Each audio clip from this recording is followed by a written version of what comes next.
David Paul Meyer, director of The Daily Show with Trevor Noah. You and Trevor go way back, I believe, about 16 years. When did he tell you that this would be the last season? I mean, we all kind of found out together when he announced it during taping of the episode where he announced it. That was pretty much when we found out. I mean, I've known him for a long time. I could tell that he was certainly thinking about it, but I had no inclination of it being then. I kind of thought it might be in a couple of years, but yeah, I found out when pretty much When the world did? Yeah. You didn't get a heads up from him. No. He was like, he told me after, he's like, well, I didn't want you to like get nervous about directing it then. And I was like, well, so you're just going to surprise me and I'm going to direct like live. This was not in the rundown, you making this announcement. So you're just like sitting there, like still calling the show. But yeah, no, it was a surprise for sure. Mhm. So how did you deal with that? Because he didn't give you the heads up. In the moment or in the bigger picture of things? In the moment. Yeah, I mean, in the moment, it just, kind of relying on instincts at that point and still just trying to be, I mean, I recognized that there was a moment happening here, and that it was important to him. And I've worked with Trevor for a long time, and I've always really tried to follow his lead in terms of his as a performer, and sort of capture his rhythm the best that I can. And I think I've had a lot of success doing that with him over the years. So there was that habit of being prepared for whatever with him that allowed me to sort of stay with it. But it was really one of those things where it's like, you know what, just have camera 2 center up and just let him say what he needs to say. That was pretty much most of it. Mhm. And then just capturing the reaction of folks at the end. And just fighting back a few, grown man tears while he was saying it. That was the goal. Yeah, for sure. Well, then in the larger scheme of things, you have a couple months left. So what do you guys have these like longer picture discussions about what you want that final show to be, or is that something you talk about in like the final week? I mean, there was some discussions, but the Daily Show's that's still Daily Show, so there's still things happening. And as that date approached, we certainly got a little more specific. We knew that we wanted to feature the correspondents because they're such a big part of the show, and we have such a unique set of correspondents that's just very diverse and inclusive in terms of the people and also their thoughts, and them together with Trevor really captured the essence of the Daily Show. So we knew we wanted to feature all of them.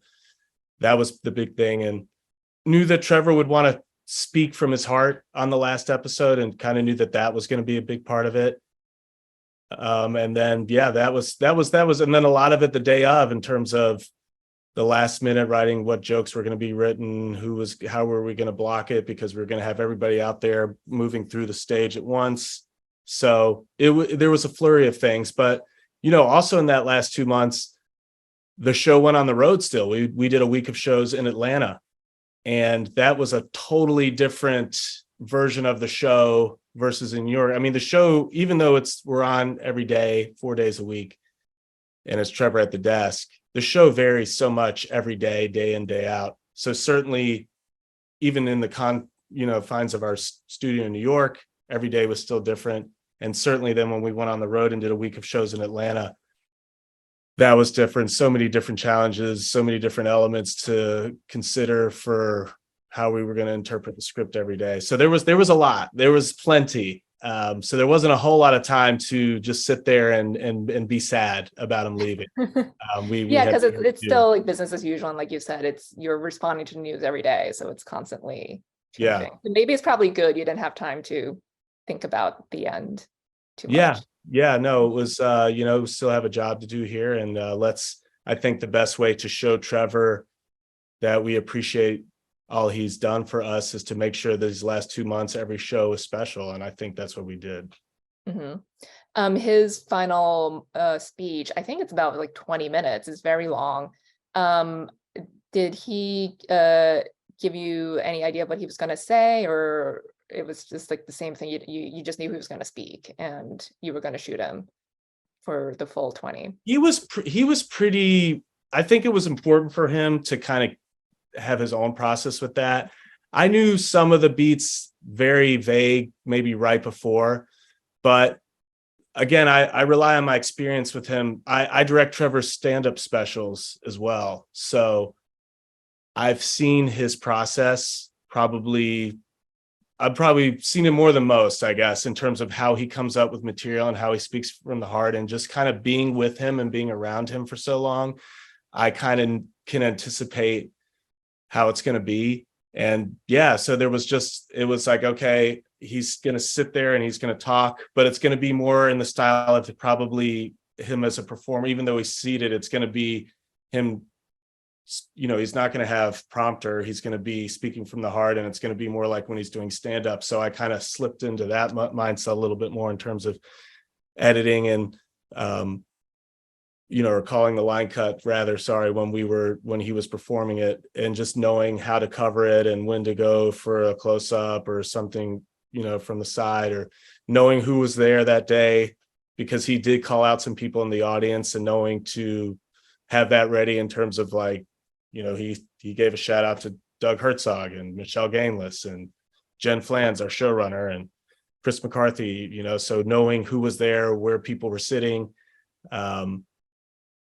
and just being ready to sort of anticipate and just really lock into what he was saying and really listening. And I think a lot of times when you're in the control room and you're sitting there, I think oftentimes with control room directing, it's sort of pigeonholed into this, well, it's just very technical and you just have to like call this and call this, but there's so much of it that's not, and very abstract, especially with Trevor, where you have to just kind of listen and really move with what he's saying and where he's steering the conversation. And that was pretty much what I did on that last show when he gave his 20-minute monologue there. Yeah. He also gave you a shout out. He called you, I think, a cowboy and a guru. Yeah, he did. It's a kind of a funny combo. I mean, I'm from North Carolina, so we're a little more, I don't know if we're necessarily cowboys, but maybe. I mean, we're definitely like Southern. And yeah, so I think kind of in his world, he puts it all in the same bucket. So I'll take it. I like cowboys, so I was fine with it. And then Guru, that one also, I thought the other David was going to get Guru, but he gave me both of those, and then he just did an impression of David Kabuka, which was very accurate. But yeah, it was nice for him to recognize that, because I'm very proud of the journey he and I went on as friends and creative partners. So it was cool. It was great. Yeah, I loved it. Yeah.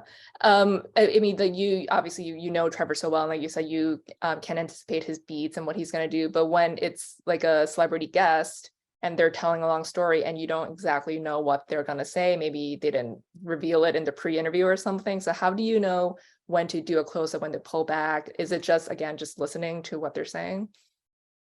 Yeah, I really do think a lot of it comes down to listening to what's being said. And you can, after you've done enough interviews, you can sort of get a feel for, I always think, say in probably the first 30 seconds to a minute, you can kind of feel out what the style of interview is going to be. Is it going to be the host is asking a question and then we're on the guest for a long time talking? Or is there going to be a lot of banter back and forth? Or is it going to be almost like jazz, how they're like finishing each other's sentences or interrupting, or you think they're going to finish the question and then not? So you kind of get a feel for what the style of interview is going to be in the first, I would say, like I said, 30 seconds to a minute.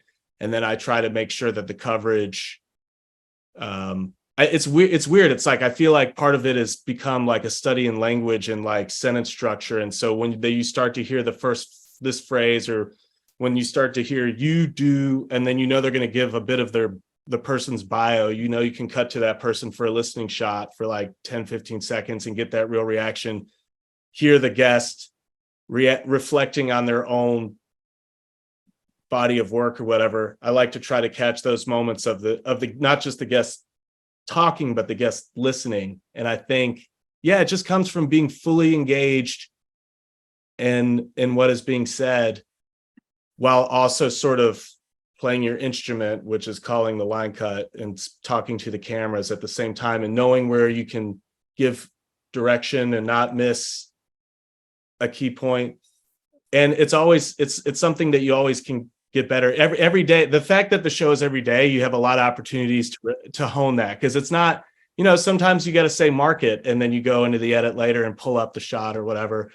But I always like to see it as a challenge of, can I lock into the rhythm of this conversation and have the line cut reflect what's being said. So yeah, but you're right. The listening is the key, listening to what is being said and really digesting what's being said.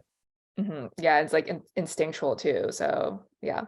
Well, lastly, quickly, do you have any new stuff with Trevor coming up? I think he's still doing his specials. Anything else coming up? Yeah, I mean, we're always going to work on stuff together. He's on tour right now. He's touring the country. He's going to be doing stuff internationally.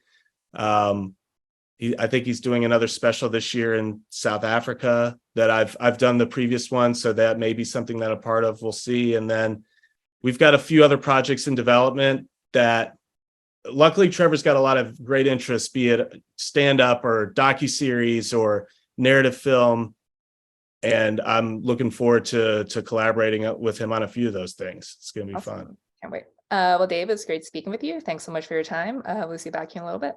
Thanks. Thank you.